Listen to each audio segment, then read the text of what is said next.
Welcome to Death Valley National Park. This park is located in Southern California and is unlike any other landscape in the country. It's famous for having the lowest point in North America and also for its extreme temperatures. During the summer, the temperature can reach well into the hundreds, with a record of 134 degrees.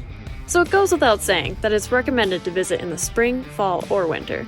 And some areas receive less than 2 inches of rain, making it the driest area in the US. But the desert landscapes in this park are anything but flat and boring. Hi, we're Jake and Emily, the two roaming souls. We make helpful travel guides for the places we love to roam, and Death Valley is certainly a place you do not want to miss. So let's dive into our top 10 things to do in Death Valley National Park.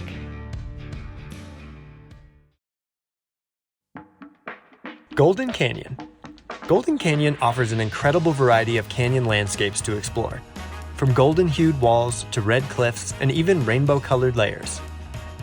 This 2.9-mile hike starts with a dramatic entrance between towering canyon walls.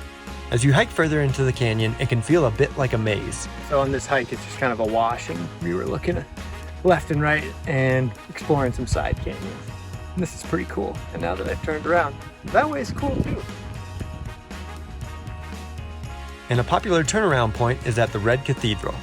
Golden Canyon is a great opportunity to experience the stunning geology of Death Valley on a mostly flat trail. First impression of Death Valley so far? Woo! Holy moly, this is so cool. Yeah, it's crazy. This is gonna be a fun few days.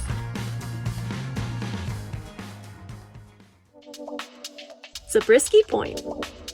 Zabriskie Point is an easily accessible viewpoint that you definitely need to add to your Death Valley trip.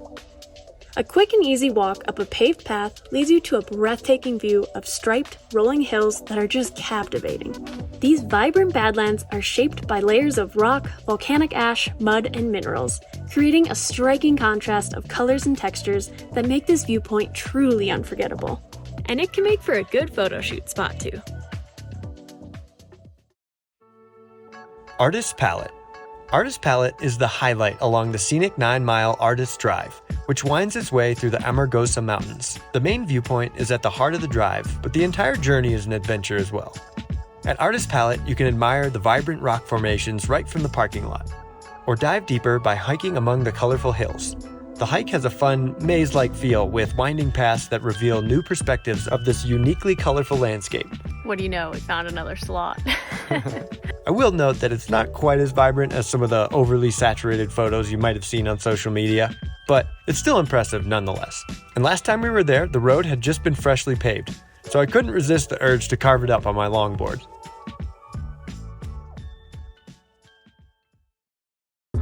Badwater Basin.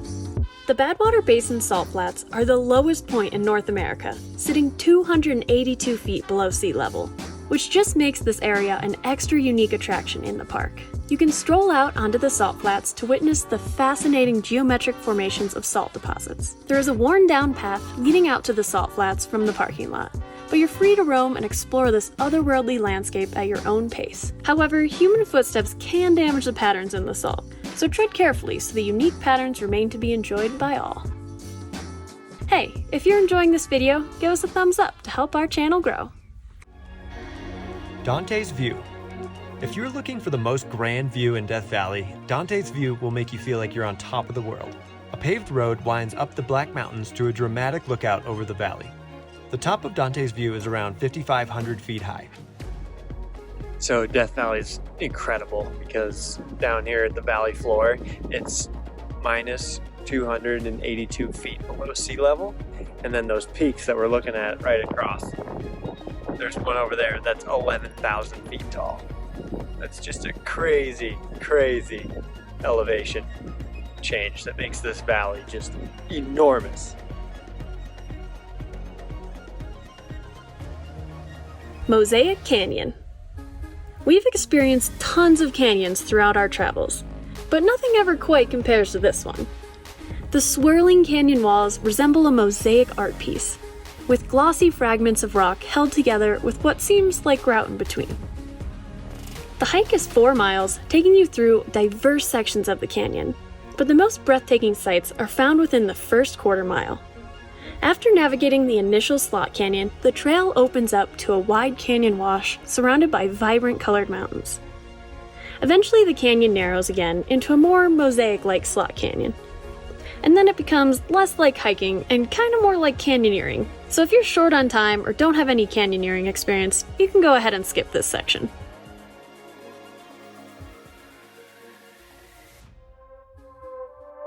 Ubehebe Crater. The Ubehebe Crater is located at the far north end of the park and is like nothing else in Death Valley.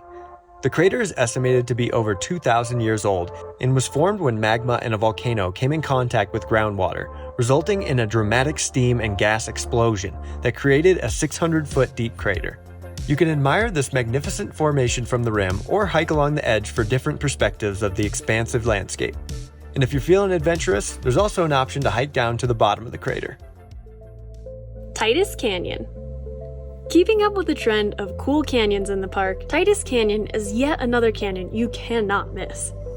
What makes this canyon especially cool is that you can actually drive through it.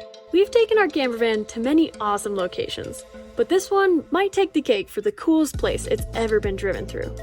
You can do this drive in a two-wheel drive vehicle, but one portion of the drive does require high clearance.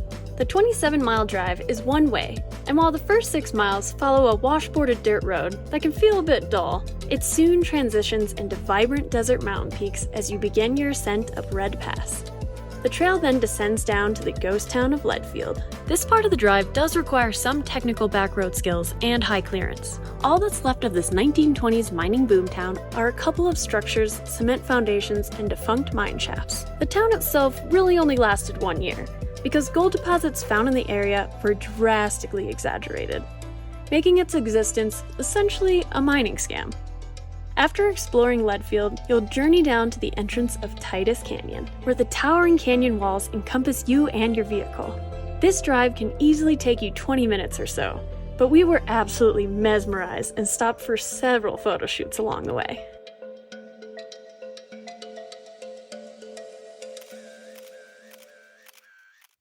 Mesquite Flat Sand Dunes. Another can't-miss destination within the park is the Mesquite Flat Sand Dunes. You can explore the dunes and admire the beautiful mountainous backdrops. These dunes are named after the mesquite trees that grow in the area, which provide essential shelter and food for wildlife. The views from the sand dunes are nothing short of spectacular, so it's a great place for photos. You can explore the dunes freely, as there are no formal trails through the shifting sands, but be sure not to get disoriented or lost. A popular thing to do is to climb to the top of the tallest dune, or just explore some smaller dunes closer to the parking lot. And also beware if there's strong wind in the forecast. Sidewinder Canyon. Sidewinder Canyon is a bit of a hidden gem in the park. As you probably already noticed, there are many other awesome canyons to visit in the park. But this one is yet again a truly unique canyon that doesn't match the other canyons on the list. From the parking lot, you will hike along a large wash through wide canyon walls, but there are a few different side canyons to explore. This is where you'll find a true slot canyon with narrow passages of gray and tan sedimentary walls that swirl high above you. And because this canyon is less traveled, we got a nice opportunity to view a herd of bighorn sheep. That was really, really cool. They came over to the edge to check us out. And they were like, we don't like the look of these two. So At first I was like, are they coming to get us? I know, they came right down into the little gully that we're in and then ran up the other side. There's honestly so much more to explore around this park. It spans 3.4 million acres, making it the largest national park in the contiguous US. We explored a few other areas in the park that you may consider adding to your Death Valley trip. Darwin Falls. You wouldn't really expect to see a waterfall in one of the hottest and driest places in North America, let alone one that flows year-round. But lo and behold, Darwin Falls. Reaching the falls is a quick and easy 2-mile round-trip hike. You will meander along a dry wash into a narrowing canyon. The green vegetation keeps increasing until you arrive at the lush oasis with Darwin Falls. The water is used for drinking water in the nearby town, so unfortunately you can't swim here. Rhyolite Ghost Town. Rhyolite Ghost Town is a fascinating stop just outside of Death Valley. Once a booming gold mining town in the early 1900s, it was quickly abandoned when the gold rush ended. Today, you can explore eerie remnants like the crumbling bank, old train depot, and quirky bottle house. And for what it's worth, this is also one of the only places near Death Valley that we found any cell service. Keane Wonder Mine. This was one of the most successful gold mines in the area. At its peak in 1907, the mine's aerial tramway transported 70 tons of ore daily across the desert canyon. Today you can explore the well-preserved tramway, mill site, and mining road, offering a glimpse into the ingenuity and hardship faced by miners. Head over to our website, tworoamingsouls.com, to find our up-to-date travel guides and more information about visiting Death Valley. You can find a helpful map, where to stay, an ideal itinerary, and so much more. Thanks for coming along on another Two Roaming Souls adventure. If you enjoyed this video, consider subscribing to learn about more epic places to visit. Catch you on the next one!